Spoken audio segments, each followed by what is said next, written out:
Better than just, 12-point font. There we go.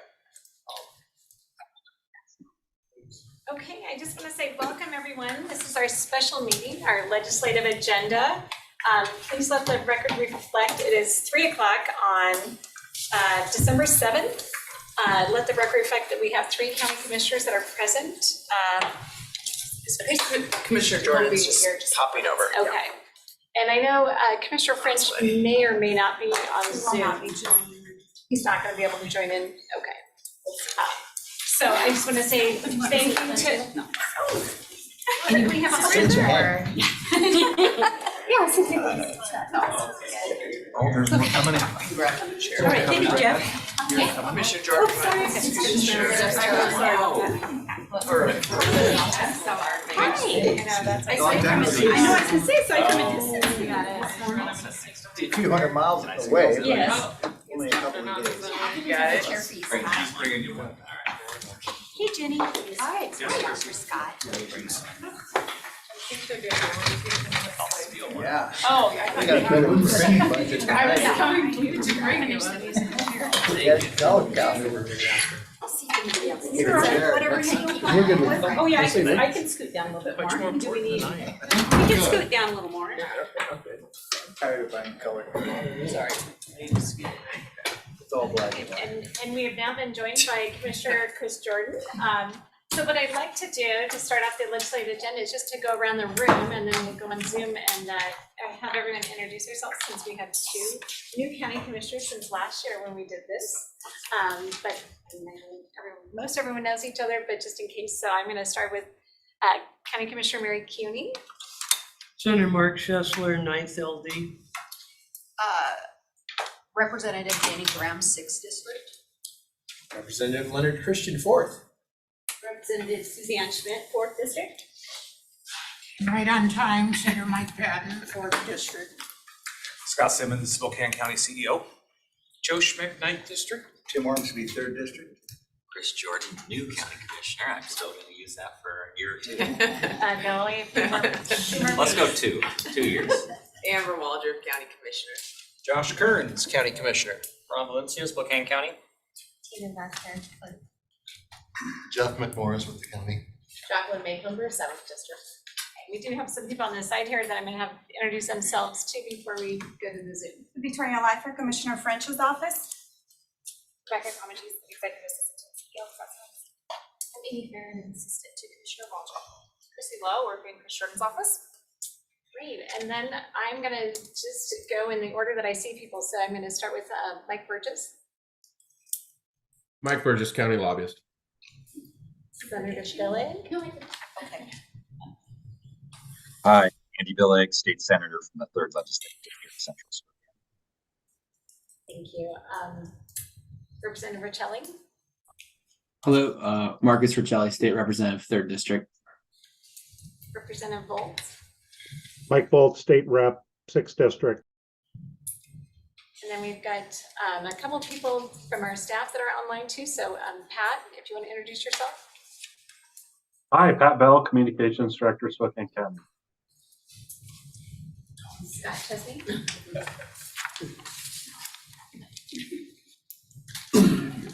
Hey, Scott, I'm not hearing you, so I'll introduce you. Yeah, Scott Chesney, or there you go.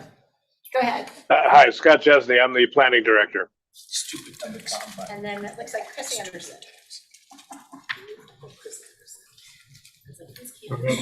Chris Anderson, Chief Civil Prosecutor. Great, thank you. And Ron Valencia is here in the room. He's just helping, he gets to be double duty with Zoom up there and here. So thank you all for joining us today. And I know people have tight schedules, so I will turn it over to Mike Burgess, our lobbyist. And I'll let you kick it off. Thank you, Commissioner. I think probably the easiest way to do this is I'm going to run through the whole list of items. If you could hold your questions, legislators, until the end. And then we'll either have one of the county commissioners, myself, or county staff answer with details on those items. Some of these aren't new. In fact, I think probably most issues are not new to any of you as legislators. So just from an organizational standpoint, that's what we plan to do. So I'm going to go through this briefly. And then again, please raise your hand. I guess if you're online, Representative Riccelli and Billy and Bowles, and then those in the room, obviously you can raise your hand at that point too.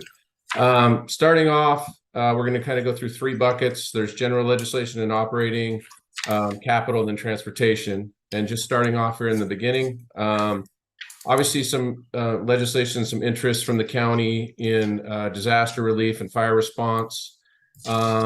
There's 4 bullet points there. Updating land use legislation to allow landowners to rebuild their homes under current building codes. Making the Department of Commerce Emergency Rapid Response Fund program permanent. Funding the state's individual assistance program. And developing a funding and state natural disaster public assistance program. I know that Representative Bowles and Schmidt have already introduced a bill that gets at the first point. I think maybe we can come back to that. And then I've also been told that in the governor's budget, there should be something dealing with the state natural disaster public assistance program. I believe I have that right. So like I said, we can come back to those, especially with Representative Bowles' bill. On the county fiscal health side, you know full well there are a number of programs within the operating budget that fund programs at the county level, specifically in mental health and almost predominantly in criminal justice. We want to maintain the support that the state gives to the county in those areas. I think just bluntly with the budgets, with the growth of the budget, these things haven't really been an issue in past years, but want to keep an eye on that as it does sound like economically the budget might be slowing a little bit as we look out maybe into the next biennium as opposed to this one. Going on to the next page, in the growth management area, the legislature has considered, there's several GMA bills every year. The county is willing to work on those and within the constraints of those, but there are costs associated with that, and support the notion that the legislature provide funding to implement new policies. I know in the climate issue, there was funding provided last year, so that's kind of a model for that. And also have a note there about the county supporting legislation clarifying existing law allowing urban growth area land swaps in very specific cases. The next item, the public building energy standards. That bill, House Bill 1257, passed a handful of years ago and required upgrades to buildings, both public, on the public side, state-owned building as well. I know that some of you legislators are likely hearing from public buildings on the college side with the difficulty in complying with the standards in this. It's not that there isn't a willingness, it's just the cost associated with doing it can be daunting. So we would look to seek some legislative relief from some of the requirements of that bill, if in fact the county has looked into cost-effective technologies, different things like that, and there are not good alternatives out there for the county to utilize. We'll revisit this one a bit too on the capital side because there is a fiscal request with that as well. On the natural gas side, I think there was news last week about what the State Building Code Council had done and efforts to deal with with natural gas and point towards alternatives. That's a concern for the county, and I've heard that there will be legislation that will be introduced addressing that issue, and the county will be supportive of that. Or, well, I guess it depends on the look of the legislation, but concern about bans of natural gas. On the homeless response side, supporting state investments to alleviate housing impacts for homelessness. I think a broad issue that I know the legislature has dealt with, and I know that some of the legislators on this call have specifically talked about increasing state investments and partnerships with local governments on that. Mobile home park residential, the relocation, this is the encroachment issue out at Fairchild Air Force Base. The county has received funding in past bienniums. We continue to have those requests. As you know, this helps deal with the base closure issue and continues to support the viability of Fairchild Air Force Base. Going to the next page, on the affordable and attainable housing response side, I think we could probably have a broader discussion about this later, but 3 pockets there of specifics on the home ownership side with matching some local funding on affordable housing, matching a Spokane County's loan forgiveness program, and on the condo development side, supporting additional condo developments. I know that there have been pieces of legislation dealing with the condo issue, but continue to support expansion of those types of policies. Lower on the page is the broadband issue. There is the BEAD dollars that are coming down from the feds, and continue to support the legislature funding that BEAD program, streamlining the permitting process. The governor will have a proviso request to help with BEAD policy construct with tribes and counties. And then the Association of Counties will have a request dealing with a rural digital opportunity fund in different areas within Washington state. Next page is the capital budget requests.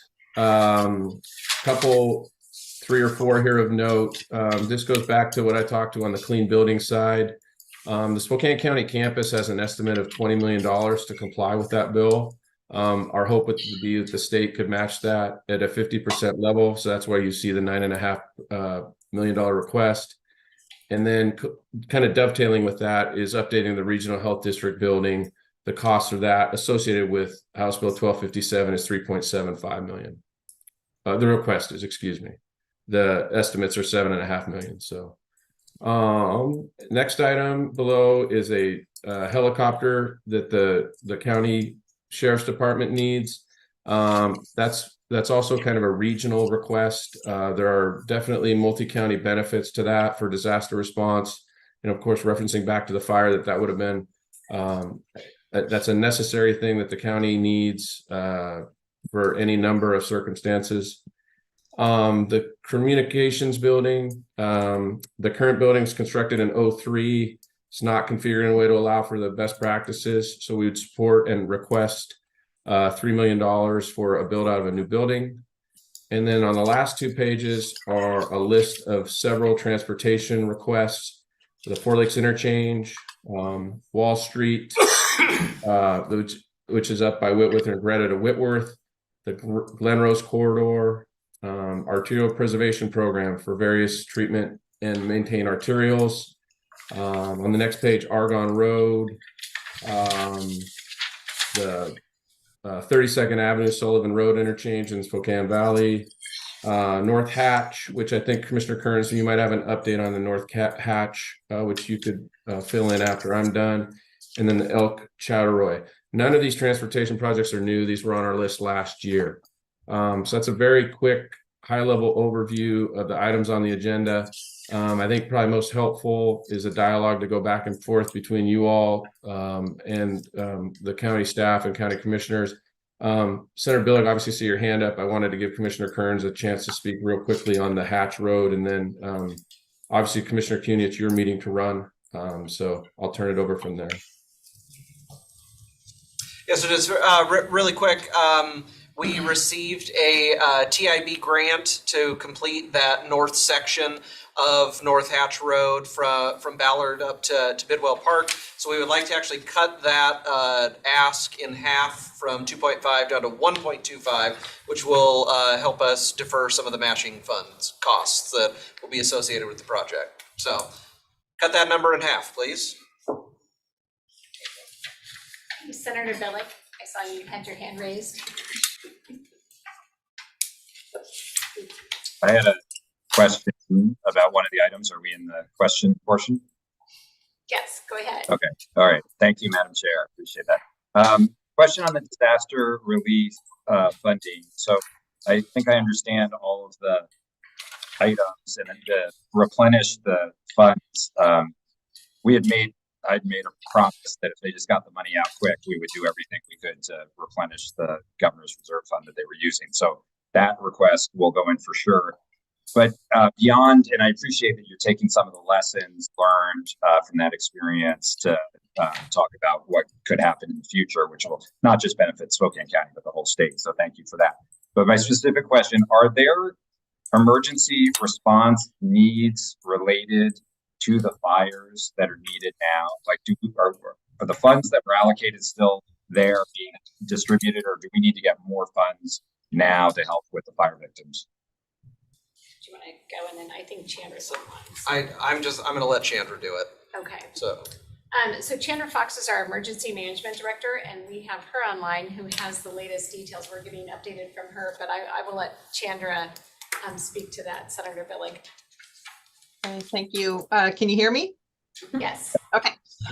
So yes, Senator, we have received the intergovernmental agreements for all of the funding that's been provided so far. The original 1.25 million from the Governor's Emergency Fund.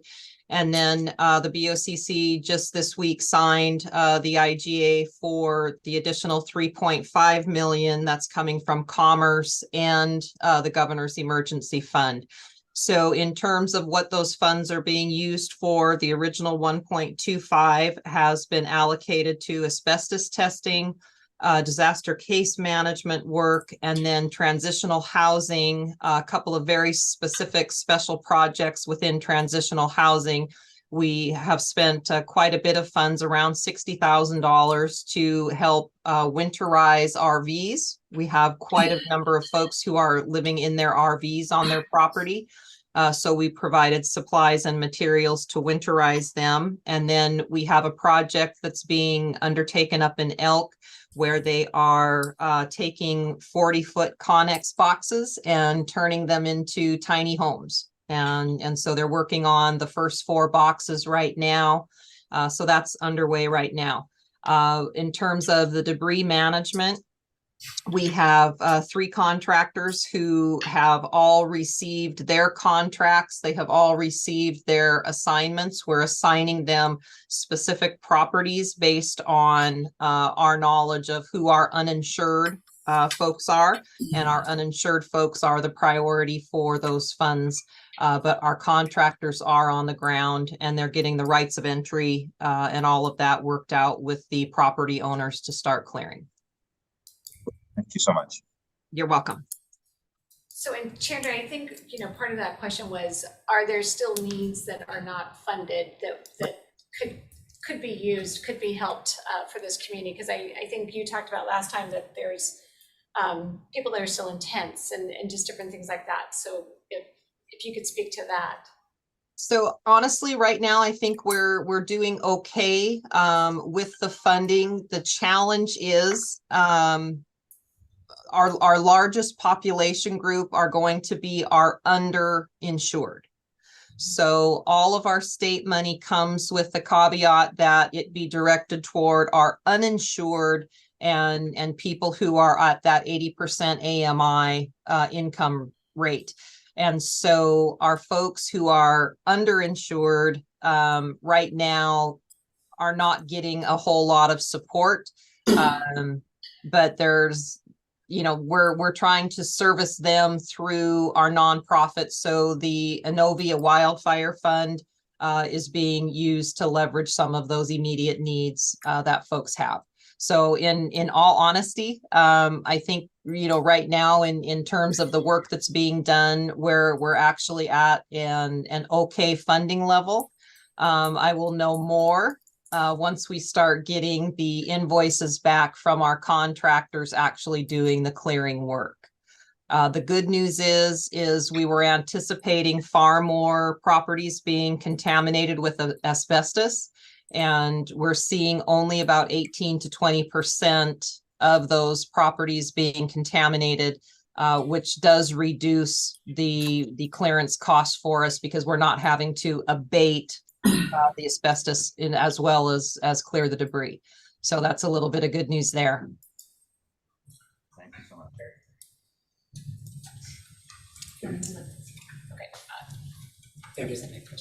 Thank you, Madam Chair. Sandra, when I was at that meeting in Elk, somebody came up to me and said that they had been approved for those Connex by the county and getting them there, but Ecology was not allowing them to be placed on the properties. Do you have any more insight on that, please? So I think that refers to, there was a question with folks who had not completely gotten their debris cleared, and I don't think it was the Department of Ecology. I think it was actually Spokane Clean Air who was having the issue with the debris. But I believe that's been resolved. And the folks who have been approved for the Connex boxes are the are the first in line for the debris clearance services. So we're trying to coordinate that closely and make sure that the folks who are getting the Connex boxes are getting first crack at the debris contractors. Thank you for your work. Yes, I support the efforts on helping the public defenders, which is a statewide problem. But along with the public defenders, we have problems, and if they get more money, you're gonna have more problems maintaining prosecutors. And I know locally, we've lost a lot of prosecutors. The private sector or whatever haven't been able to keep up. I know that is primarily a county responsibility. I don't know all the intricacies of your budget that you just announced, but hopefully, either now or in the future, you will look at that. We're making great progress on training more law enforcement for the first time. We're, last in the nation on law enforcement per capita. And I want to again thank you for your efforts with the sheriff's training facility out in the West Plains along with the Air Force. That's a tremendous facility, and Senator Lovick and I are seeking a proviso in the operating budget to allow 2 training sessions out there. And that's good news, but the whole system, you've added a 13th judge here, but the whole system has to work together. Thank you. And I will speak to that briefly, just because with WASAC, with the issues that we're having. So we do know that there's new potential caseload standards that are going to be coming down through, I think, the Bar Association report to the state Supreme Court, is my understanding, that could double the case or reduce the caseload standards in half for public defenders, which we don't have enough prosecutors now, let alone public defenders. We know, we just got told by both of those departments that we're down 8 or 9 in each of them. And so, yeah, so it's really an issue. And if the caseload standards are going to be reduced for public defenders, we're going to see. Yeah, and the last time they did that, they did it without any input from the cities or counties. So maybe just have Mr. Burgess call Chief Justice Gonzalez and talk to him about it. Yes. Thank you. Okay, and then I have Representative Volz. Got to unmute myself. Thank you, Madam Chair. I dropped a bill, let's see, what was a couple days ago when we were in Olympia regarding the delaying the implementation of the building code rules regarding heat pump and gas and all that stuff. One of the top things, number one things I think we've heard from people is their concern over that, the potential that insurance may not adequately support it. And so all the bill does, it's very narrowly scoped. It says in a state of emergency declared by the governor where there's property loss requiring rebuild, that we just let the homeowner choose between the existing code or the new code. So it's very narrowly scoped, very tight as we could get it. And I'm sure there might be some future suggestions and ideas on the bill as it progresses. Thanks. Representative Riccelli. Thank you, Madam Chair. I was just looking at the capital requests, and I was just wondering if these are multi-track, like also, federal asks are in, because I know, like, particularly with the helicopter, that I believe federal funding was sent years ago, and even looking at the Shrek new building. So I just was wondering if there's also efforts on the federal level with their process of community directed funds too, and if that's to supplement that, or if they're just, I guess if you're looking at that track as well.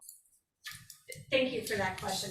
On the sheriff's helicopter, we did receive recently, it was just a few months ago, $500,000 from Congresswoman Kathy Morris Rogers' office for that.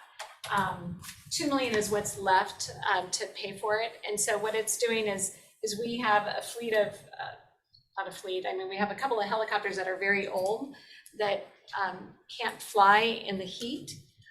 And so we're trying to replace that helicopter, as we've seen with a new helicopter, and that's what this is for.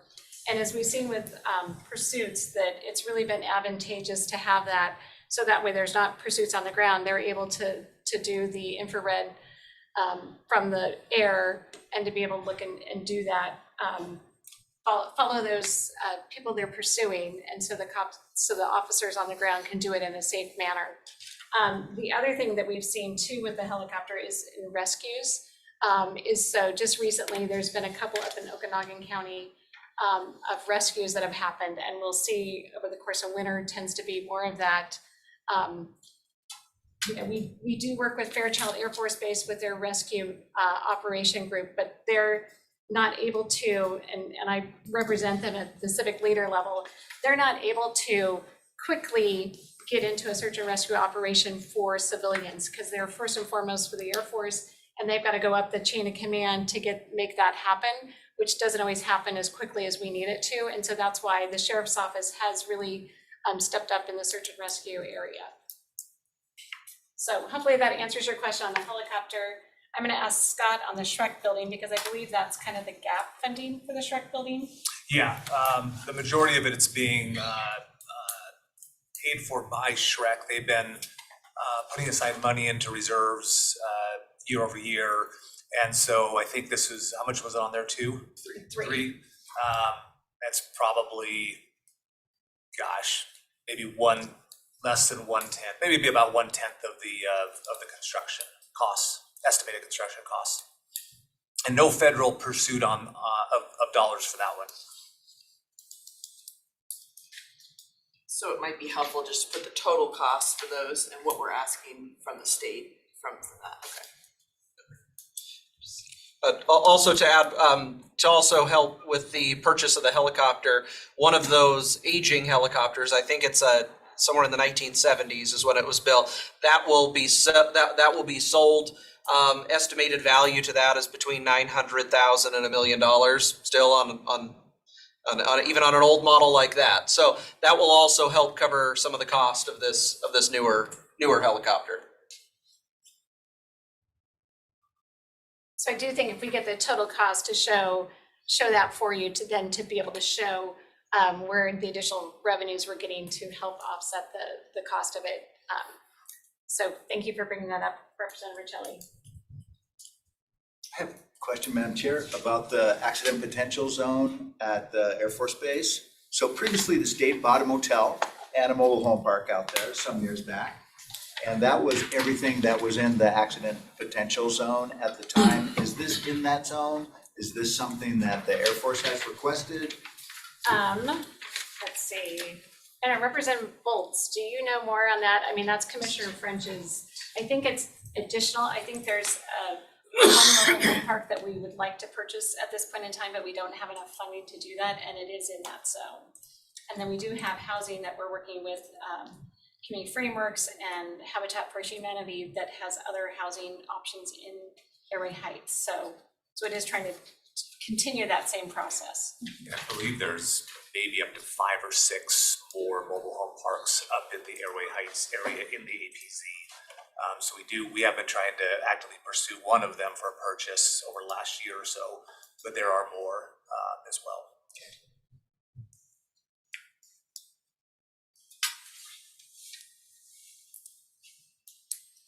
Any other questions or thoughts? Representative Volt. Yeah, I just want to circle around a bit on the asbestos mitigation issues. We kind of heard early on that there were less than honest people going up there, hauling off debris and then not properly following the thing, which may have impaired people's ability to rebuild. Is there any update or any information on that? Whether that's impairing people's ability to progress with their building and recovery?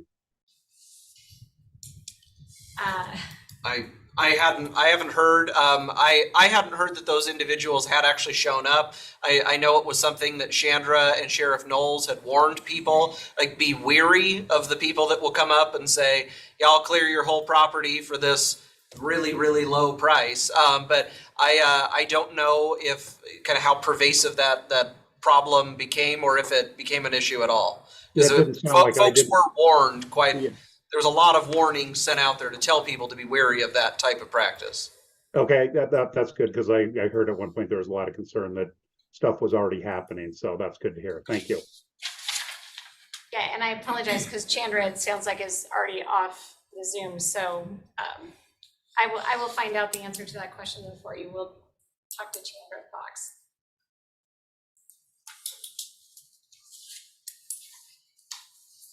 Any other thoughts? Then I think, then we would open it up for, are there priorities that any of you legislators have that you would like information from us on, or just what your priorities are as we go into session? And I know I had the pleasure of doing that when the treasurer, Michael Baumgartner, at our finance committee had several of you here. So I don't know if anyone would like to talk about what your priorities are for this legislative session.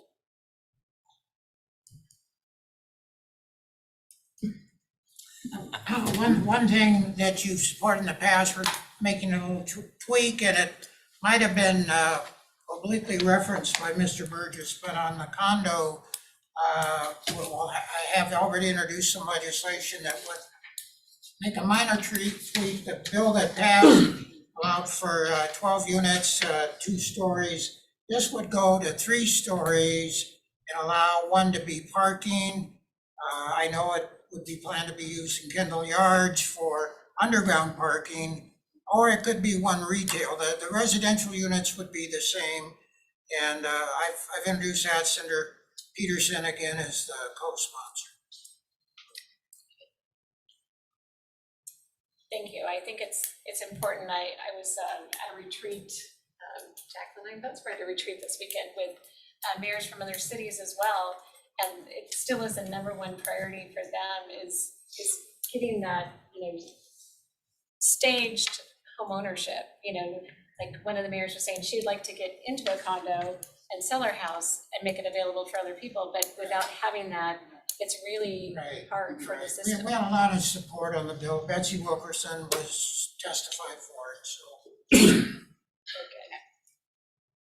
And since the Spokane Regional Emergency Communications issue came up, I will say that I was approached by city workers with issues they had about the distribution of the cell phone excise tax that currently statute says goes to the state and to the county.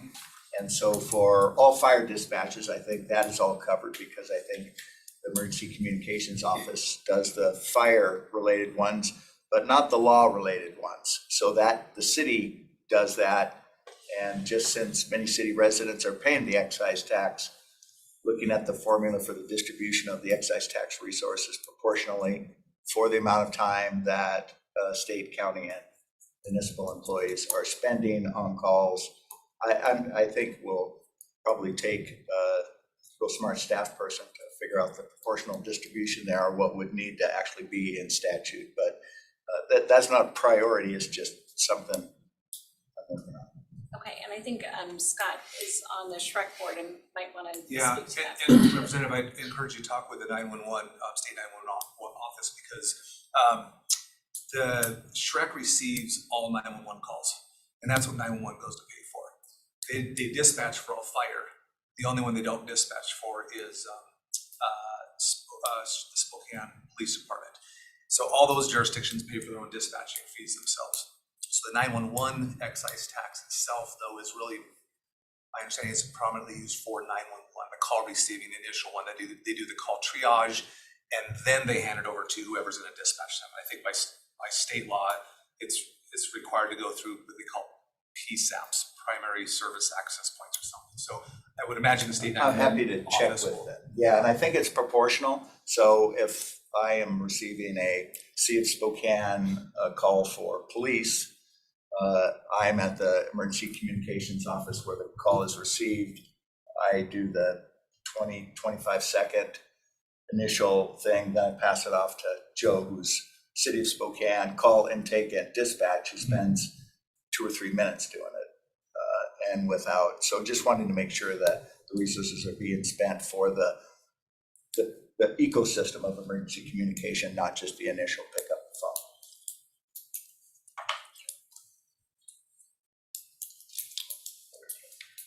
Thank Thank you. you. Thank you, Michelle. I was made aware of an issue yesterday that I think is going to come around and might be hurting. We passed a bill that allowed basically all lots within a mile of basically a bus stop to be zoned with sixplex. The Spokane County, this bill is coming in 2025, but the city of Spokane decided to move that forward to January of this coming year. So we're several weeks away at this point. The challenge with that, they didn't really talk to anybody about it. And we, quite frankly, in the House didn't really get all of that information either. In fact, I just found out about yesterday, when you move from anything from a fourplex ability zoning to a sixplex, you are required to have a commercial appraisal. So if you're going in for a single family dwelling home loan, and all of a sudden those zones change to, you can put a sixplex there, that residential appraiser can no longer take care of that issue.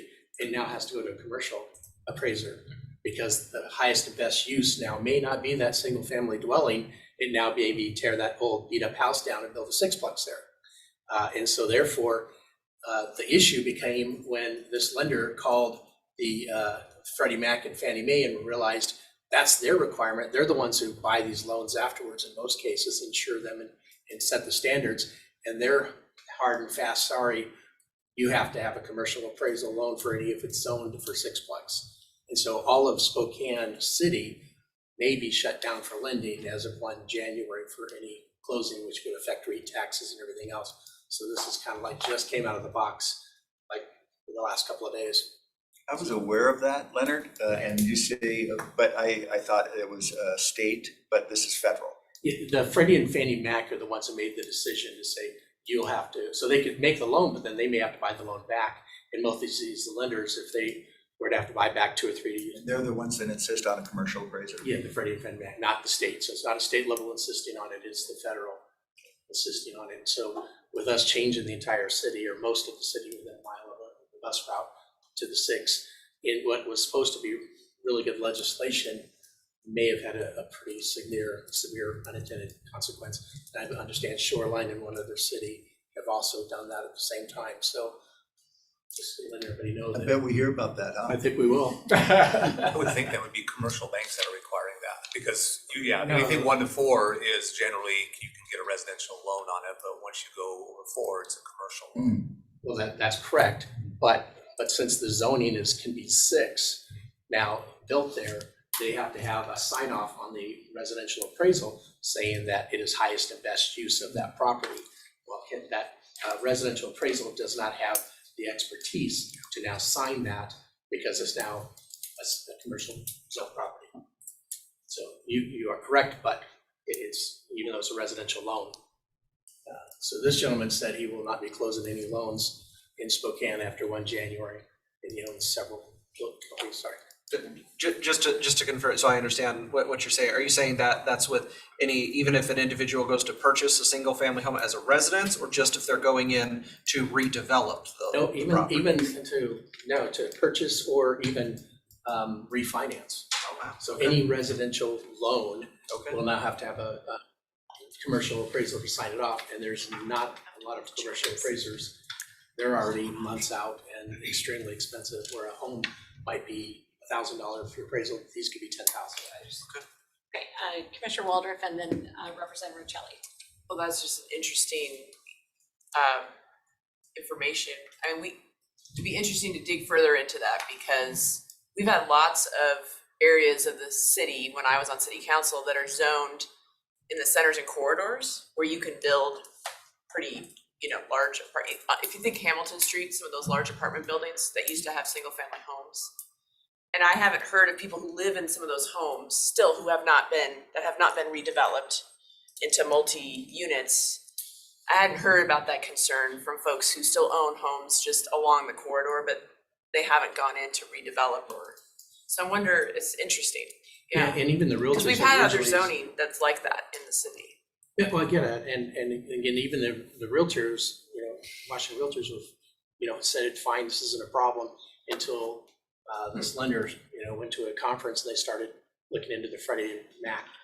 And it's like, again, the lender can make the loan, but then now it doesn't meet the standards, it can't be resold. So. Representative Riccelli?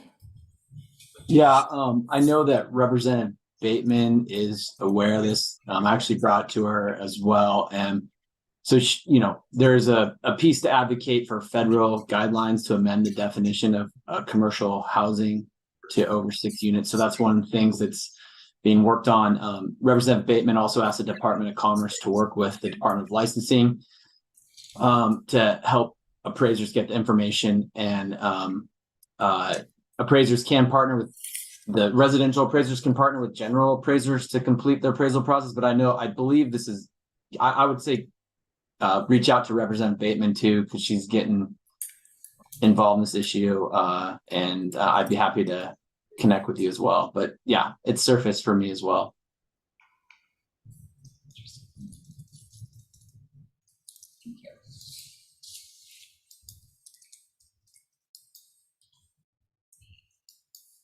Any priorities from you, the representatives that are on Zoom or the legislators? That are so far away from this meeting location.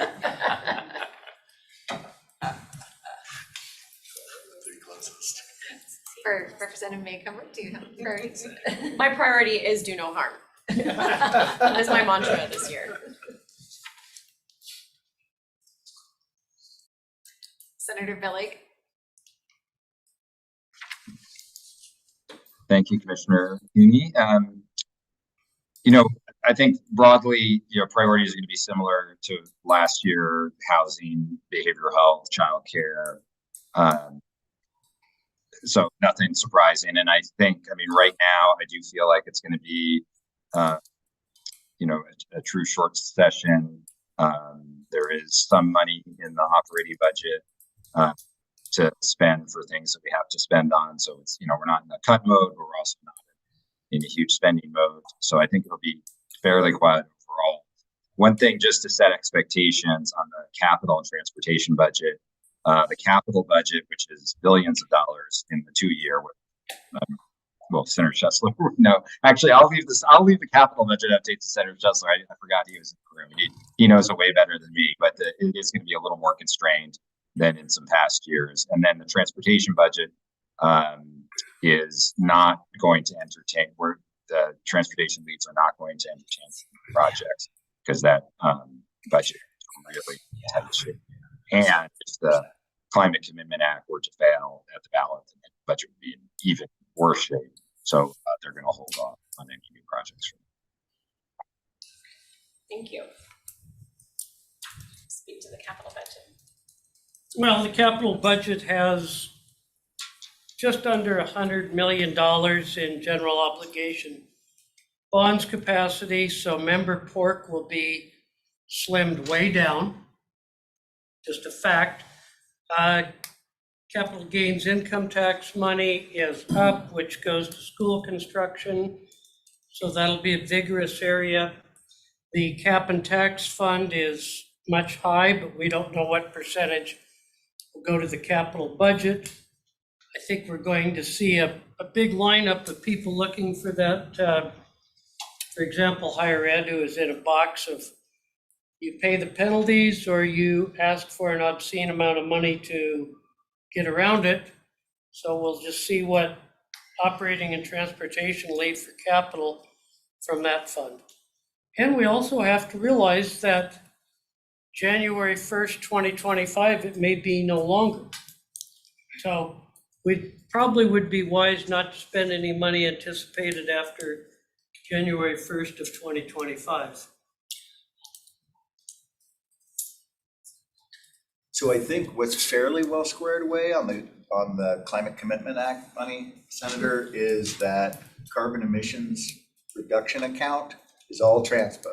And I think that's correct. So I think that is their chunk of it. True. And I'm not sure how you all figured out the distribution of the other two. Well, I think I'll be shocked if Transpo doesn't come to you and ask for a bigger piece of the pie. I bet they do. You might too, Mark. It's hard to say. No, I think you're going to see there'll be some decisions made above my pay grade of what gets moved around in that, because right now it's an obscene amount of money that may not be permanent. It could be moved around. As far as geo bonds, it's pretty sparse. Representative Riccelli, you had your hand up a second ago. Oh, I was just gonna rattle off. I don't think much is different from priorities from what Andy mentioned, except for I would add, if you're not hearing from your local food pantries and food banks, the food insecurity piece, both in the urban and rural areas, is really taking off again. You can talk to our big folks like Second Harvest, et cetera, and that's filtering out. So for me, it's housing, workforce. I'm particularly focusing on healthcare workforce and ways we can expand access, whether that's through some negotiated pieces for getting people to practice at the top of their license and scope of practice, or other means. And I think behavioral health, we can continue to send dollars out to behavioral health, but if we don't have the workforce to actually provide the services, we're not going to be successful. And so we're continuing to identify barriers to licensing, hours that are needed, whether supervision is needed for hours when people are obtaining their license and things like that, to really make sure that they're necessary, because they're barriers to folks. And then when people profession, they have huge loan burdens, and their pay is something that they're taking into account, whether they're staying in the profession. And I'd finally just say we focus a lot on the pipeline, but we need to continue to focus on the burnout that's occurring and making sure we're not creating a revolving door for all the folks that we're creating a pathway to careers and then they don't stick in them because they're hard or they're not paid well, they're not provided the support, et cetera. So that's where I would say I'm headed. Good, thank you. Madam Chair, just wanted to follow up on something Mike Burgess said about, we're back to post-pandemic, not a lot of federal largesse, not a lot of school districts would really like all of that money that they were getting during the pandemic to be just like standard. It's not. And so just on the most recent revenue forecast, if you were going to look out, because we have to balance the state budget over 4 years, you would see a really healthy ending fund balance at the end of the 4-year period that we have to focus on. 2/3 of that will get eaten up by maintenance level costs, which are that many more school kids, that many more folks eligible for Medicaid, college, financial aid, all of working families, so the caseloads are returning to, we've just seen a dip, especially in K-12 enrollment, and other places is rebounding. So 2/3 of that very healthy number that you might see in accounting documents will get eaten up as soon as House, Senate, and Governor's office agree on a maintenance level, might consider it a continuing resolution if it was at the federal level, just what we're doing now and what the increased costs are going forward. And what's left of the 1/3, since we have this 4-year balanced budget requirement, there is grace extended for the second of the 2 years, where you get to assume that you're going to have 4.5% revenue growth over each of those 2 years. If the revenues were flat, we'd have a zero balance at the end of 4 years. So if if revenues don't continue increasing, and always worried, never panicked, but the economy is cyclical, and we have been experiencing revenue growth since 2013.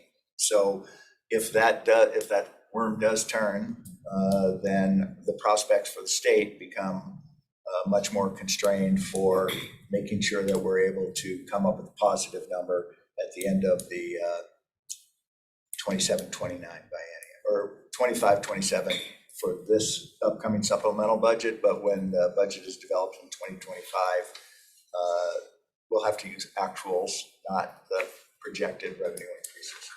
Well, and that's a good point, because we just approved our budget on Monday, and we're just looking at a 2% sales tax revenue growth. We're not looking at as large a growth as we've seen in the past. So, if you guys are at a 4, that's overall revenue. I'm not sure what the sales tax revenue is that you guys are trying to see. 52%. But we're starting to see a decline, as to, starting to flatten out.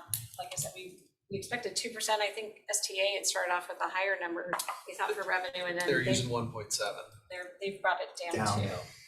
Yeah, people just aren't, spending the money like they had been. So, That's a problem with forecasts.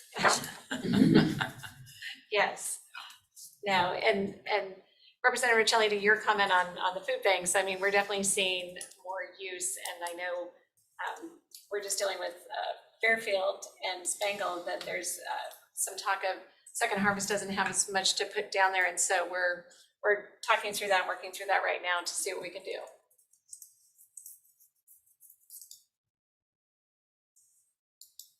We're getting close to our hour, but is there any other comments or thoughts that anyone has, or just suggestions? Okay, I don't know, Mike, if you want to wrap up. Oh, just thank you for your time, legislators. Appreciate it. Always feel free to contact me or the commissioners directly, and we'll see you in about a month. Yes, same. Well, thank you all very much for being here and coming down in person. Really appreciate it.